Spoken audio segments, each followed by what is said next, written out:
こんにちは、釣りキップです。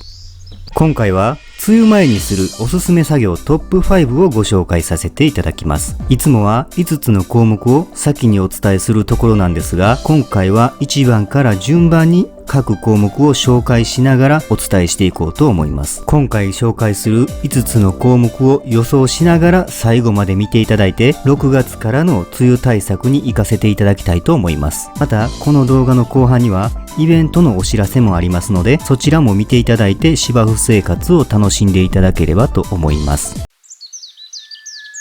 梅雨前にするおすすめ作業トップ5。1番は雑草取りです。この雑草取りは普段のメンテナンスでもある程度きっちり取っていますので、急に雑草が増えたり繁殖したりということは少ないと思います。ですが6月になると気温も上がり雨が続きますので、芝生は一気に成長してくれますが、この雑草も同じスピードもしくはそれ以上のスピードで成長し繁殖していきますので、梅雨前にはできるだけ小さい雑草でも取り除くようにしてください。除草剤を使う方も梅雨の雨で除草剤が流されてしまう可能性もありますので、梅雨直前には除草剤散布を避けて、梅雨入りよりも1週間から2週間前に使用することをお勧めします。そして梅雨の間や雨上がりにはチャンスがあればこまめに雑草を取って梅雨明けの急成長に備えてメンテナンスをしてください。雑草がないというだけで芝生はすごく綺麗に見えますし、雑草は一度繁殖し始めると一気に増え手に負えなくなりますので、この梅雨の急成長のタイミングで増やさないように意識しながら作業していただければと思います。それでは梅雨前にするおすすめ作業トップ5。1つ目の項目は雑草取りをお伝えさせていただきました。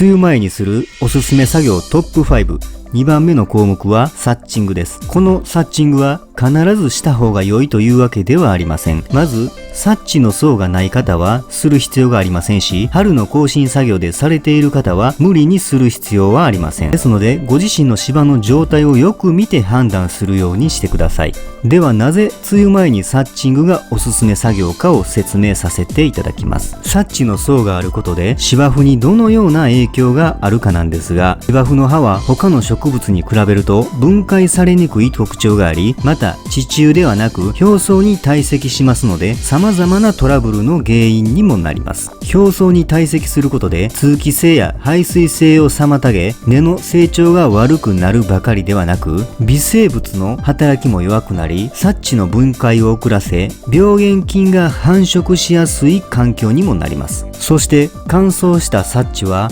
水を弾く性質もありますので、これから気温が上がる時期に水不足の原因になったり、また逆に通気性が悪くなり、藻や苔が増え、サッチの下の芝生が蒸れて病原菌が増えたりと、様々なトラブルを引き起こす原因にもなります。以上の理由を踏まえて、大量に雨が降ると予想される梅雨の時期にサッチがあるとどのようなトラブルが起こる可能性が高まるかはもうお分かりだと思います。ですので、今シーズンにまだサッチングをされていない方は、この梅雨前の5月末から6月初めの時期にサッチングをしておくことをお勧めします。それでは梅雨前にするおすすめ作業トップ5。2つ目の項目はサッチングをお伝えさせていただきました。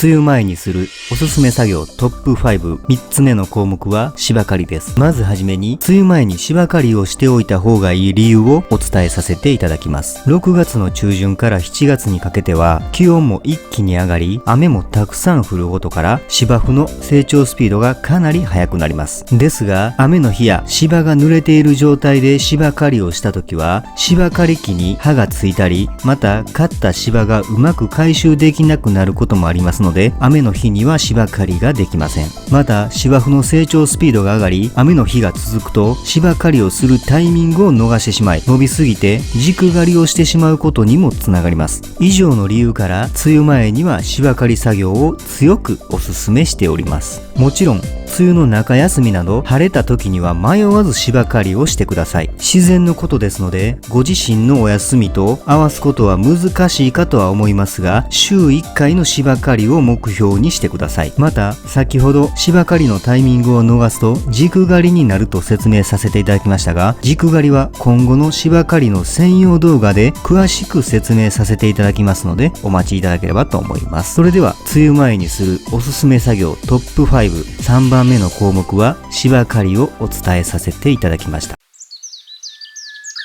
梅雨前にするおすすめ作業トップ5、4つ目の項目はエアレーションです。このエアレーションの作業は必ずしなければならないという作業ではありませんが、できればした方が良いおすすめ作業になります。土壌が悪く、水はけや通気性が良くない硬い土や粘土質の土壌の方は特におすすめです。そしてエアレーションにも色々な道具がありますが、我が家ではこのガーデンスパイクという靴の下に履いて歩くだけのタイプのエアレーションをします。もちろん違うタイプのエアレーションでも全然 OK です。ただし前回エアレーションや根切り作業をしてから最低でも1ヶ月は空けてから作業するようにしてください。エアレーションをすることで適度に土壌に穴が開き、根に新鮮な空気が届くだけでなく、硬くなった土壌も少しは柔らかくなり、根が成長しやすくなりますので、芝生の調子の悪い方は特におすすめの作業です。もちろん穴をたくさん開けますので、水はけの改善も期待できます。今まで水たまりができていたところが水たまりができなくなりましたという声もいただいたことがあります。すぐに改善は難しくてもコアリング作業と絡めることで少しずつ土壌改善が期待できる作業ですので、長い期間を視野に入れて作業することをお勧めします。それでは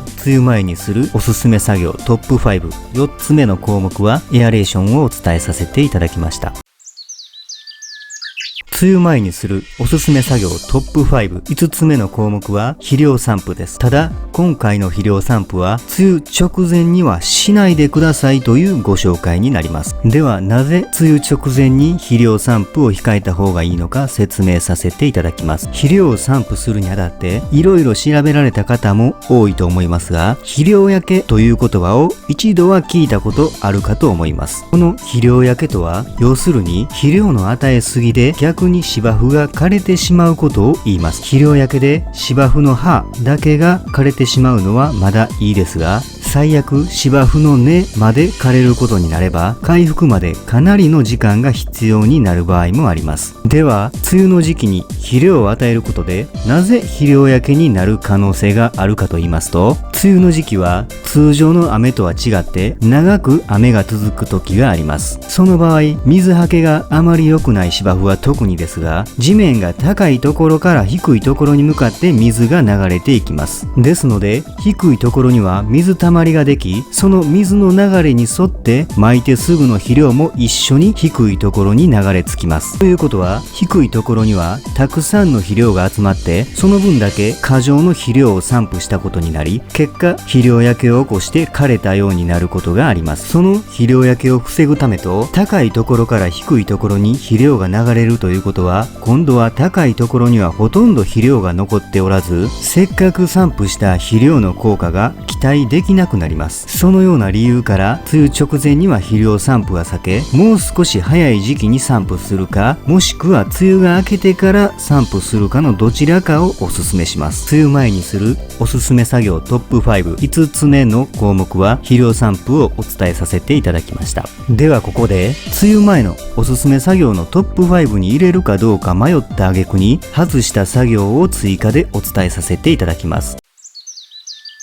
梅雨前にするおすすめ作業トップ5に外れた項目、目土入れです。ここでの目土入れは芝の修復やコアリングの後の穴に入れる目的などとは違って、基本は付録修正のための目土入れです。この作業も絶対に梅雨前にするべきというわけではありませんが、梅雨が明けてからは芝の成長も一気にスピードアップして、スカスカだった芝も密度が上がってきます。ですが芝の密度が上がっても地面の凸凹は変わりありませんので、芝刈りなどをスムーズにするためにも付録修正が必要です。ただ付録修正をしたことがある方はわかると思いますが、芝の密度が高いよりスカスカの方が修正しやすいです。ですので芝生の密度が急に上がる梅雨明けより梅雨前にに済ませておけば作業がとてもしやすく質の高い作業ができますので、できればですが梅雨前にすることをお勧めします。以上、梅雨前にするおすすめ作業トップ5に外れた項目、メツチーレをご紹介させていただきました。ここまで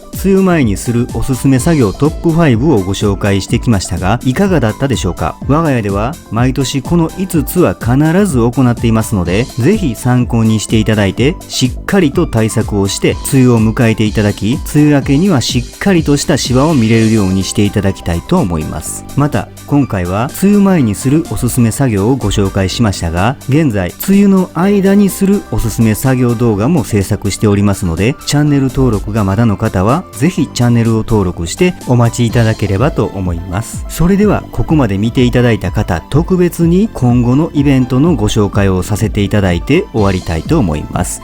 ご視聴ありがとうございました。